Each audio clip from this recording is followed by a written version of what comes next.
নমস্কার বন্ধুরা, আমার সায়ন্তিস কিচেন চ্যানেলে আপনাদের সকলকে জানাই স্বাগত। গাছের একদম কাঁচা আম পেড়ে নিয়ে আজকে বানিয়ে দেখাবো টক মিষ্টি স্বাদের আচার। তেল ছাড়া, রৌদ্রে দেওয়া ঝামেলা ছাড়াই এই টক মিষ্টি স্বাদের আচার কিভাবে বানাবো সেটা জানতে ভিডিওটা স্কিপ না করে শেষ পর্যন্ত দেখতে থাকুন। একদম আমগুলোর থেকে আঠা গলছে। গাছের থেকে টাটকা আম পেড়ে নিয়ে তারপরে আমগুলোকে আগে ছাড়িয়ে নিতে হবে। যেহেতু একদম ফ্রেশ আম, তাই আমগুলোকে ছাড়িয়ে সাথে সাথেই জলে দিতে হবে। দিয়ে আমের ভেতর থেকে কষিটাকে বার করে নিতে হবে। তবে এই আমের ভিতরে কিন্তু আটির যে অংশটা একটু শক্ত হয়েছে, মানে এখনো পুরোপুরি আটিও তৈরি হয়নি, আবার একদম ভিতরের অংশটা নরমও নেই। এই আচারটা বানানোর জন্য কিন্তু এটা শক্ত হওয়াটা খুব প্রয়োজন। তারপর এইভাবে বটি বা ছুরির পিছন দিয়ে ঠিক এইভাবে একটু একটু করে এটাকে কেটে নিতে হবে। এইভাবে কাটার কারণে এর ভিতরে মশলাটা খুব সুন্দরভাবে ঢুকবে এবং এটা দেখতেও সুন্দর লাগবে। তারপরে দিয়ে দিলাম এর ভিতরে চিনি, মোটামুটি 300 গ্রামের মতো এখানে চিনি দেব, কারণ আমগুলো বেশ টক আছে। এটা আমের টকের পরিমাণ অনুযায়ী সেই বুঝেই চিনিটা দিতে হবে। তারপরে সামান্য নুন দিয়ে দেওয়া হলো। দিয়ে চিনি আর নুন দিয়ে আমটাকে মাখিয়ে একটু রেখে দেব। চিনি আর নুন দিয়ে মাখিয়ে রাখলেই কিন্তু আমের ভিতর থেকে হালকা একটু জল বেরিয়ে আসবে। এই রেসিপিটা কিন্তু কোনো জল দেওয়ার প্রয়োজন নেই, এখান থেকেই জল বেরিয়ে আসবে। এইবার এটাকে উনানে চাপিয়ে আস্তে আস্তে নাড়াতে হবে। এর ভিতরে কিন্তু এক ফোঁটাও জল ব্যবহার করা যাবে না। এই চিনির রসেই পুরো আমটা আস্তে আস্তে কুক হবে। যেহেতু চিনি আর নুন একসাথে মেশানো ছিল, তাই কিন্তু চিনি ক্যারামেলাইজ হয়ে এতে লাল কালার আসবে না। চিনিটা নরম হয়ে এর সাথে মিশবে এবং এটাও আস্তে আস্তে চিনির ভিতরেই কুক হবে।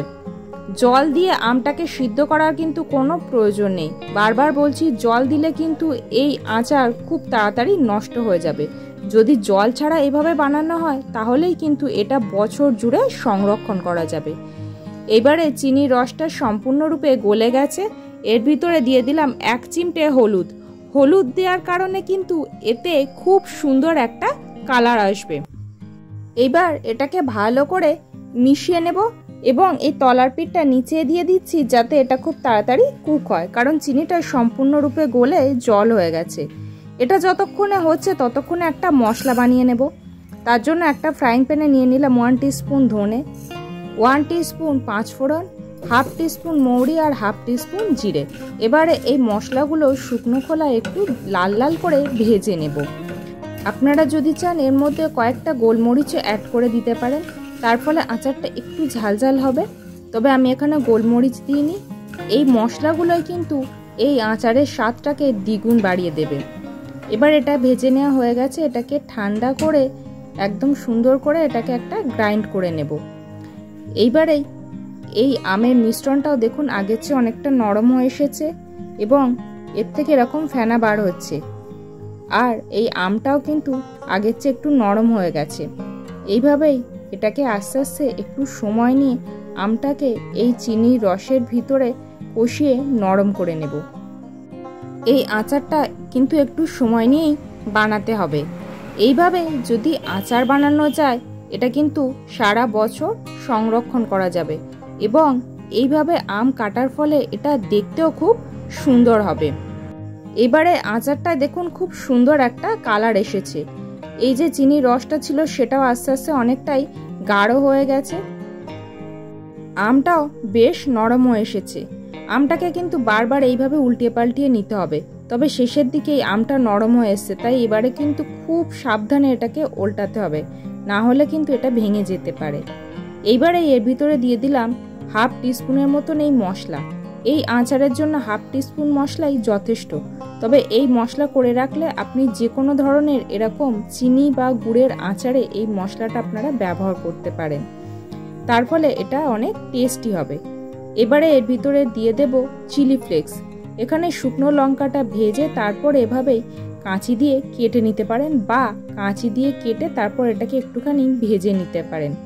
এবার এই চিলি ফ্লেক্সটা এর ভিতরে দেওয়ার ফলে এই আচারে দেখতেও সুন্দর হবে এবং হালকা হালকা একটু ঝাল হবে। সেজন্যই আমি মশলাতে গোলমরিচ না দিয়ে শেষে এরকম একটু চিলি ফ্লেক্স ব্যবহার করেছি। আচারটা কিন্তু সম্পূর্ণরূপে হয়ে এসেছে। আমগুলোতেও সুন্দর লাল লাল কালার ধরেছে, কারণ এটা ঠান্ডা করলে এই যে রসটা দেখছেন এটা একদম কিন্তু শুকিয়ে যাবে। তাই এবার গ্যাসের ফ্লেমটা অফ করে এটাকে একটু ঠান্ডা করে নেব।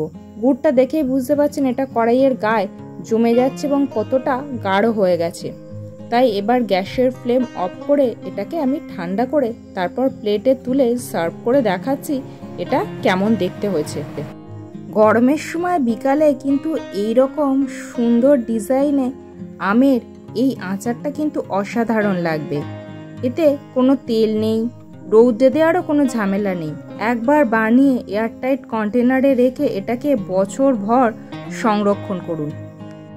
আমি একটা আম কেটে দেখাবো এটা ভেতর থেকেও কতটা সফট হয়েছে।